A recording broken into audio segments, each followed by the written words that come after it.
Sejauh ini, Bumi adalah satu-satunya planet yang dapat menunjang kehidupan manusia. Terhitung sejak munculnya spesies Homo sapiens, Bumi telah memberikan kehidupan kepada 108,2 miliar umat manusia. Saat ini, Bumi sedang menampung kurang lebih 7,4 miliar manusia, dan diperkirakan akan menjadi 9,8 miliar pada tahun 2050, dan tentu akan terus meningkat setiap tahunnya. Pertanyaannya, dapatkah kita terus membebani kepada Bumi segala dampak buruk atas berbagai permasalahan yang muncul sebagai akibat dari kemajuan peradaban manusia? Dan jika Bumi telah rusak, bagaimana nasib manusia dan kehidupan Bumi lainnya?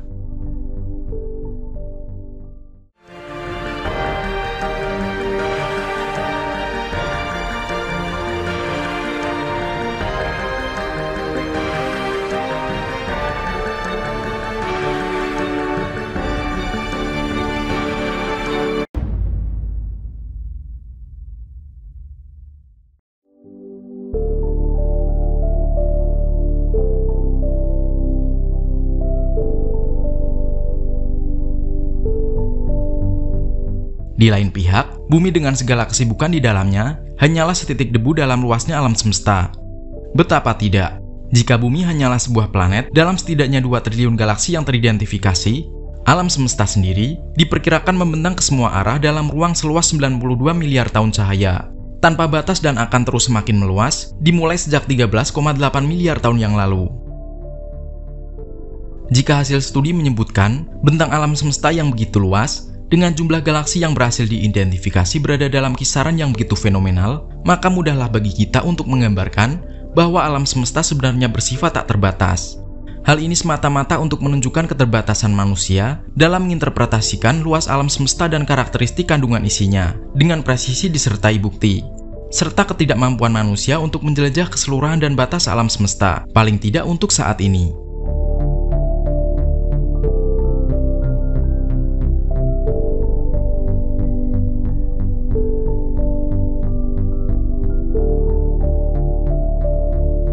Ilmuwan juga menggunakan istilah observable universe dengan pemahaman bahwa itulah batas yang dapat diobservasi, bukan batas alam semesta itu sendiri.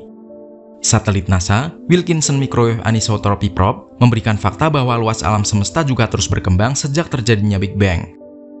Dark energy mengalahkan kekuatan gravitasi antar benda langit. Untuk selanjutnya, masing-masing struktur berakselerasi saling menjauh dengan kecepatan melebihi kecepatan cahaya. Dampaknya, akan semakin sedikit saja benda langit yang dapat diteliti oleh ilmuwan, atau dengan kata lain tak teridentifikasi. Batas alam semesta akan semakin kabur, dan lambat laun tak akan lagi nampak.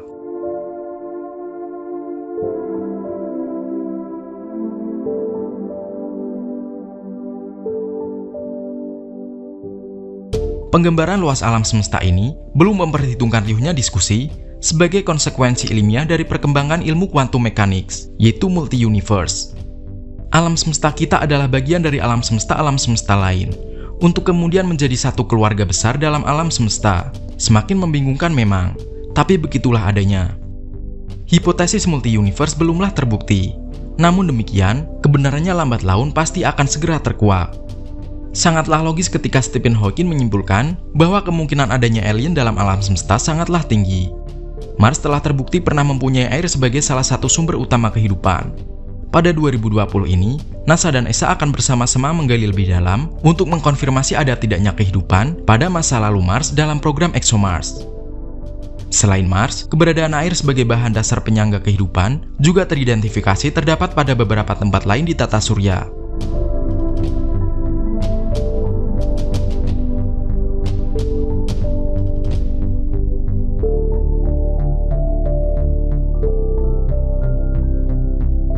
Wahana New Horizons menunjukkan keberadaan air di bawah lapisan es pada permukaan Pluto.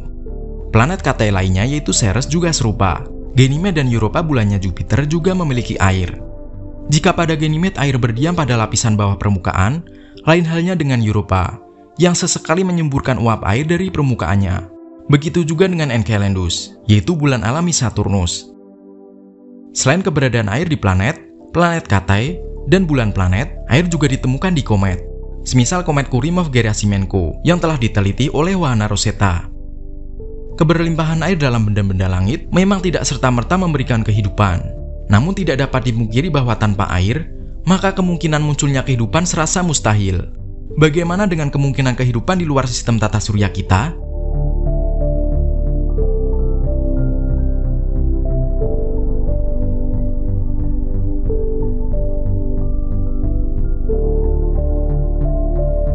Peneliti akan lebih mudah mengkonfirmasi kemungkinan kemunculan air dalam suatu benda langit jika benda tersebut berada dalam zona Goldilocks, yaitu suatu zona di mana di dalam zona tersebut segalanya kemungkinan bagi benda langit untuk memiliki air.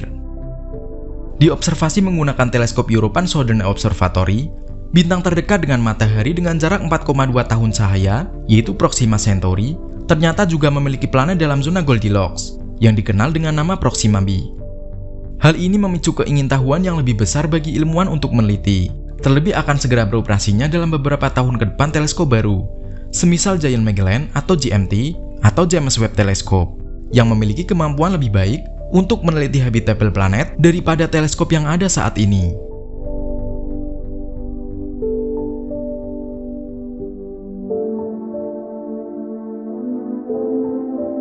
Khusus untuk mencari planet dalam zona Goldilocks, misi Kepler dan K2 sejauh ini juga telah mengidentifikasi dan mengkonfirmasi keberadaan planet di luar tata surya kita atau eksoplanet. Terhitung total sebanyak 7.679 planet, ditemukan dengan rincian 5.154 kandidat planet, 2.504 planet terkonfirmasi, dan 21 planet dalam kondisi yang kurang lebih sama seperti Bumi. Angka 21 bukanlah jumlah yang kecil untuk sebuah penemuan ilmiah planet kembaran Bumi, dan kemungkinan masih akan bertambah, karena Kepler dan K2 juga terus mencari. Disinilah letak keanehannya.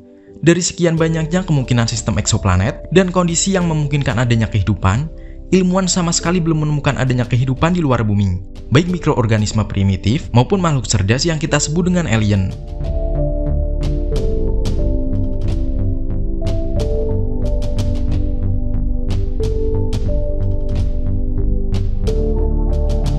Pada persamaan Drake, karya salah satu ilmuwan pendiri SETI, bahwa dalam galaksi Bima Sakti saja dimungkinkan terdapat 1.000 sampai 100 juta peradaban alien. Cara terbaik untuk mengetahui dan mencari bukti ada tidaknya kehidupan cerdas selain di bumi, sekaligus untuk menjelajah alam semesta adalah dengan eksplorasi.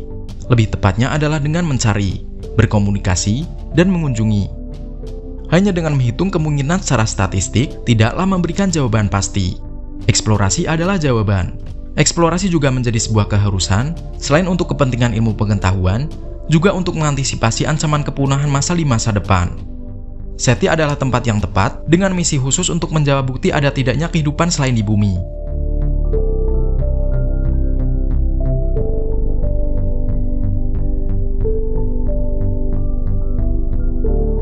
Konsep mencari alien saat ini adalah dengan mendengarkan apapun suara, baik disengaja maupun tidak, di langit semesta dalam rentang frekuensi radio.